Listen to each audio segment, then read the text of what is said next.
Hello guys, IPL 2025 ஆண்டு season இன்று முதல் கோலாகலமாக தொடங்க இருக்கு. வர மே 18ஆம் தேதி வரை 70 லீக் ஆட்டம் நடைபெற இருக்கு. இதைத் தொடர்ந்து மே 20ஆம் தேதி முதல் பிளே ஆஃப் சுற்று போட்டிகளும் நடைபெற இருக்கு. மே 25ஆம் தேதி கொல்கத்தால இறுதிப் போட்டியும் நடைபெற இருக்கு. இன்றைக்கு நடைபெற இருக்க தொடக்க லீக் ஆட்டத்துல நடப்பு சாம்பியன்ஸான கொல்கத்தா அணி ஆர்சிபி அணியை எதிர்கொள்ள இருக்கு. இந்த போட்டி கொல்கத்தா ஈடன் கார்டன் மைதானத்துல இன்று மாலை 7:30 மணி அளவில் தொடங்க இருக்கு. கொல்கத்தா ஈடன் கார்டன் மைதானம் ரன் குவிப்புக்கு சாதகமாக இருக்கும். கடந்த முறை இதே மைதானத்துல தான் 262 ரன்கள் என்ற இலக்கை கொல்கத்தா அணிக்கு எதிராக பஞ்சாப் அணி 8 பந்துகள் மிஞ்சிய நிலையில வெற்றிகரமாக எட்டியது. தற்போது இந்த போட்டியும் அதே மைதானத்துல தான் தொடக்க போட்டியாக நடைபெற இருக்கு. அப்படிங்கறதால இன்றைக்கு ரசிகர்களுக்கு நிச்சயமே வான வேடிக்கையா தான் இருக்கும். ஆனா இன்றைக்கு கொல்கத்தாவில மழை பெய்ய வாய்ப்பு இருக்கிறதாக கணிக்கப்பட்டிருக்கிறது. ரசிகர்கள் மத்தியில கவலையை ஏற்படுத்தி இருக்கு. புதிய கேப்டன் தலைமையில இரு அணிகளுமே களமிறங்குது. கேகேஆர் அணிக்காக ஏற்கனவே விளையாடிய பில் சால்ட் தற்போது ஆர்சிபி அணிக்காக களமிறங்கி இருக்காரு. கடந்த சீசன்ல பில் சால்ட் 435 ரன்களை குவித்திருந்த நிலையில தற்போது அதே போல ஒரு ஆட்டத்தை இம்முறை ஆர்சிபி அணிக்காக வழங்குவார் அப்படின்றதும் எதிர்பார்ப்பு நிலையில இருக்கு. இருந்தாலுமே கொல்கத்தா அணியில உள்ள வருண் சக்கரவர்த்தி, சுனில் நரேன் ஆகியோர் ஆர்சிபி அணியோட பேட்டிங் வரிசைக்கு அச்சுறுத்தலாக இருக்கலாம்.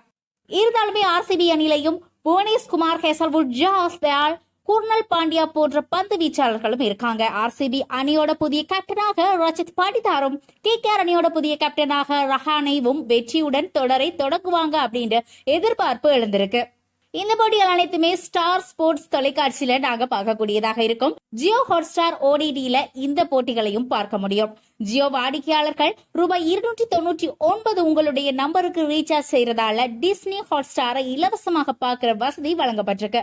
இல்ல அப்படின்னா குறைந்தபட்சம் 100 ரூபாய்க்கு ரீசார்ஜ் செய்தால் டிஸ்னி ஹாட்ஸ்டார் பார்க்கும் வசதி கிடைக்கும். கடந்த முறை இந்த சிம் கார்டு வச்சிருந்தாலும் இலவசமாக பார்க்கலாம் அப்படின்னு அறிவிக்கப்பட்ட நிலையில தற்போது அந்த நடைமுறை மாற்றப்பட்டிருக்கு அப்படின்றது சொல்லக்கூடியது. நம்ம லிஸ்ட்ல அடுத்ததா இருக்க நியூஸ் என்ன அப்படின்னா, 2025 ஐபிஎல் தொடர்ல பிசிசிஐ 4 புதிய விதிகளை மேலும் அமல்படுத்தி இருக்கு.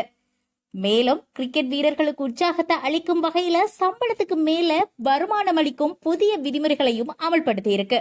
அதை பற்றி தான் பார்க்க போறோம். முதலாவது விதி என்ன அப்படின்னா, 2025 ஐபிஎல் தொடர்ல இனி பந்து வீச்சாளர்கள் பந்துக்கு மேல எச்சிலை பயன்படுத்தி அதனை தேய்க்கலாம். அதன் மூலமாக பந்து ஸ்விங் ஆகுவதற்கு தேவையான உதவிகளை அவர்கள் பெற்றுக்கொள்ளலாம். இரண்டாவது விதி என்ன அப்படின்னா, ஐபிஎல் தொடர் இரவு நேரத்துல நடைபெறதால இரண்டாம் இன்னிங்ஸ்ல பந்து காற்றுல உள்ள ஈரப்பதத்தால நனைந்து விட அதிகமான வாய்ப்புகள் இருக்கு.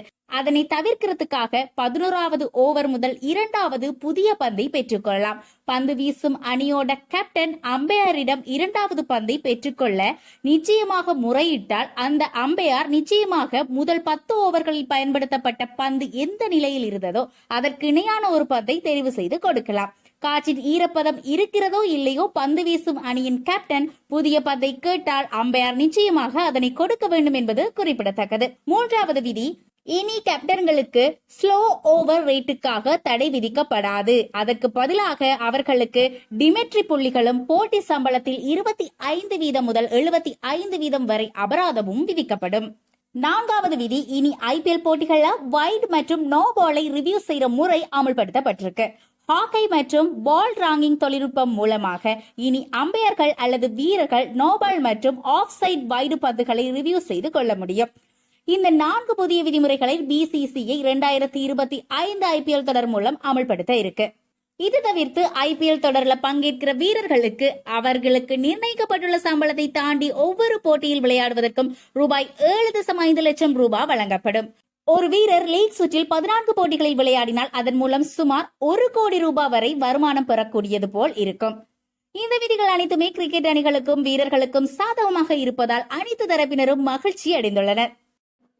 நம்ம லிஸ்ட்ல இருக்க அடுத்த நியூஸ் என்ன அப்படின்னு பாத்தீங்கன்னா, ஐபிஎல் ஸ்டார்ட் ஆக போகுது அப்படின்னாலே ஆர்சிபி அணி பற்றி பயங்கர கலாய்கள் வந்து கொண்டேதான் இருக்கும். அப்படி வந்த ஒரு நியூஸ பத்தி தான் இப்ப நாம பார்க்க போறோம். ஆர்சிபி அணியில இப்ப இருக்க வீரர்கள் அப்படின்னா Phil Salt, Virat Kohli, Padikkal, Rajat Patidar, Liam Livingstone, Jitesh Sharma, Tim David, Krunal Pandya, Hazlewood, Bhuvneshwar Kumar ஆகியோர் இருக்காங்க. இந்த நிலையில ஆர்சிபி அணி குறித்து கருத்து தெரிவித்துள்ள முன்னாள் ஆஸ்திரேலிய கிரிக்கெட் வீரர் ஆடம் கில்கிறிஸ்ட் பயங்கரமாக கலாச்சிருக்காரு. இது குறித்து பேசிய அவர், இந்த முறை ஆர்சிபி அணி ஐபிஎல் புள்ளிப்பட்டியல்ல கடைசி இடத்தை பிடிக்கிறதுக்கு அதிக வாய்ப்பு இருக்கு. இதற்கு காரணம் அந்த அணியில அதிக இங்கிலாந்து வீரர்கள் இருக்காங்க. எனவே இந்த ஒரு காரணத்தால தான் ஆர்சிபி அணி புள்ளிப்பட்டியல்ல கடைசி இடத்தை பிடிக்கும் அப்படின்னு சொல்லியிருக்காரு. எனக்கும் விராட் கோலிக்கும் எந்த சச்சரவுமே இல்ல. நான் விராட் கோலி ரசிகர்களுக்கு எனக்கும் விராட் கோலிக்கும் எந்த சச்சரவுமே இல்ல. நான் விராட் கோலி ரசிகர்களுக்கு எதிரானவரும் கிடையாது. நான் தவறாக ஏதேனும் சொல்லி இருந்தா மன்னிப்பு கேட்டுக்கொள்கிறேன். ஆனா ஆர்சிபி அணி சிறப்பாக செயற்பட வேண்டும் அப்படின்னா நீங்க உங்க அணி நிர்வாகிகளிடம் தான் கேட்கணும். நல்ல வீரர்களை எடுங்க அப்படின்னு சொல்லணும் அப்படின்னு அவர் சொல்லியிருக்காரு.